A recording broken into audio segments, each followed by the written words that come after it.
কেউ কেউ বলছিলেন না রাজ্যপাল পারমিশন দিচ্ছে না, কি হচ্ছে?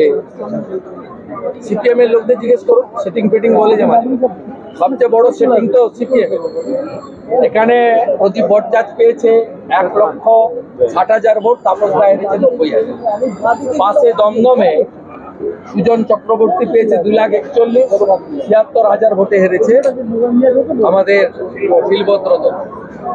অগ্নিমিত্রা পাল 27,000-এ হেরেছে, ওখানে ভোট পেয়েছে 1 লক্ষ। অরূপ ধীবর 6,000-এ হেরেছে, ওখানে ভোট কেটেছে 1 লক্ষ। 2.5 লক্ষ 2 লক্ষ ভোট কেটেছে দেবদূত ঘোষ, 60,000 ভোটে হেরেছে অর্জুন সিং। 1,82,000 ভোট কেটেছে সাদি, 54,000 ভোটে হেরেছে রানী। সিপিএমই তো হিন্দু ভোট কাটছে, কেটে তৃণমূলকে রাখছে। সিপিএম হইতে সাবধান, সরাসরি সিপিএম কে ভোট না দিয়ে যারা এই যে কথা সজল ঘোষ বলেছে, নয় প্রো মমতা নয় অ্যান্টি মমতা, যে কোনো একটা সিদ্ধান্ত নিতে হবে। মমতাকে রাখতে চান তো সরাসরি ওখানে, আর মমতাকে হারাতে চান তো পদ্ধতি।